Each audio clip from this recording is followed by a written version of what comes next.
నమస్తే అన్న. నమస్తే. మీ పేరు? అశోక్. ఏం చేస్తుంటావు అన్న? ఎలక్ట్రీషియన్. ఏంటి అసలు మీ నియోజకవర్గంలో పోటీ ఎలా ఉండబోతుంది? మా నియోజకవర్గంలో అయితే 100కి 200% జనసేన లోకేష్ ఇదే జరిగింది. ఎందుకని అంత కాన్ఫిడెంట్గా చెప్తున్నారు? ఎందుకంటే పనోడికి పని లేదు, సంక్షేమ పథకాలు ఇచ్చే వాళ్ళకే ఇస్తున్నారు. ఈ పిచ్చి మంది ఒకరోజు పని ఉన్నా ఈ పిచ్చి మంది తాగి జనాలు ఎండిపోతున్నారు. అది మెయిన్ కాన్సెప్ట్. ఇప్పుడు ఆటో వాళ్ళకి 10,000 ఇస్తున్నాడు. ఆ 10,000 ఇస్తే ఇంతకుముందు కేసు 100-150 ఉండేది, ఇప్పుడు 1035 రూపాయల కేసు.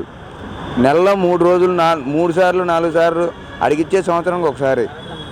నెలలో 3 సార్లు 4 సార్లు ఫోటో కేసు అంటే కట్టగలమా? అది దానివల్ల పూర్తిగా ప్రజానీకానికి వ్యతిరేకం వచ్చేసింది. ఒకటే పని చేసుకొని వారంలో 4 రోజులు పని చేస్తే 700-800 కూలి. మందు అలవాటు ఉన్నాడు, రోజు సాయంత్రానికి ఇంతకుముందు 70 రూపాయలు 80 రూపాయలు క్వార్టరు ఒరిజినల్ మందు, ఇప్పుడు 250-350. ఈ డబ్బులు తీసుకొని వెళ్ళి మందు అలవాటు ఉన్నాడు తాగాల్సిందే. ఈ డబ్బులు తీసుకొని వెళ్ళి ఈ పిచ్చి మందు తాగి ఈ జనాలు చచ్చిపోవటం, హాస్పిటల్కి పెట్టడం. పనివాడికి వారంలో ఎన్ని రోజులు పని ఉంటుంది? ఇప్పుడు ఇసుకోడికి ఇసుక లేదు, ఏం చేస్తారు? నాణ్యమైన మద్యం దొరుకుతుందా ఈరోజు రాష్ట్రంలో? నాణ్యమైన మద్యం అనేది కాదు, అసలు మద్యం అలవాటు ఉన్నోడికి నాణ్యమైన మద్యం లేదు, మన రాష్ట్రంలో లేదు. అదే మరి మద్యపాన నిషేధం చేస్తానని అన్నారు కదా, ఆ దిశగా ఏమైనా అడుగులు వేస్తున్నారు ప్రభుత్వం? మరి అదే జగన్ అన్న చెప్పింది, మద్యపాన నిషేధం చేస్తానని చెప్పాడు కదా, మరి అది చేసే తేగోలు ఉండదు. అది జరిగింది ఒక ఎన్టీఆర్ గారికే జరిగింది.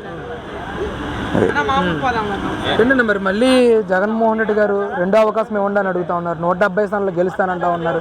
ఏంటి అసలు ఈ మాటలు వినిపిస్తా ఉంది, మీకు ఏమనిపిస్తుంది? ఇక తంతారు జనం.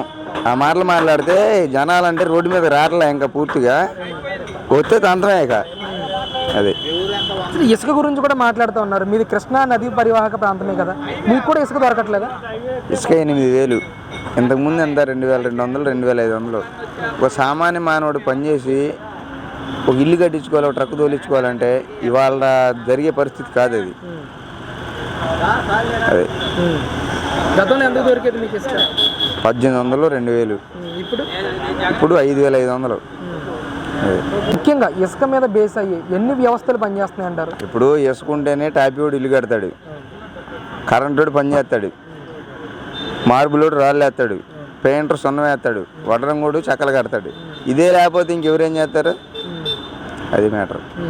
అదే ఈసారి అనేది 100%, 200% రాదు. ఎయ్యరు కూడా జనం, ఓన్లీ టీడీపీ ఈసారి. జనసేన టీడీపీ ఈసారి. జనసేన టీడీపీ ఉమ్మడి ప్రభుత్వం వస్తే ప్రజలకు ఎలాంటి మేలు జరుగుతుందని భావిస్తున్నారు మీరు? అసలు బ్రహ్మాండంగా ఉంటుంది. రాజధాని వచ్చింది, జనాలు రైతులు కొద్దిగా పొలం దున్నుకొని నీళ్లు పెట్టుకుంటారు, 4 మొక్కలు వేసుకుంటారు, బ్రహ్మాండంగా ఉంటుంది. ఇప్పుడు జనం నీళ్లు పెట్టుకుంటానికి కరెంటు బిల్లు, కరెంటు మీటర్లు అన్నీ కావాలి. అప్పుడేం అవసరంలా, ఆయిల్ ఇంజిన్లో లీటర్ ఆయిల్ పోతే చాలు, పొలం పండించుకొని ప్రశాంతంగా ఉంటారు. Okay, thank you. రాజధాని ప్రాంతంలో ఏం పనులు జరగట్లేదు ప్రజెంట్? ఇప్పుడు ఏం జరుగుతున్నాయి? ఎవరో జరుగుతున్నాయి.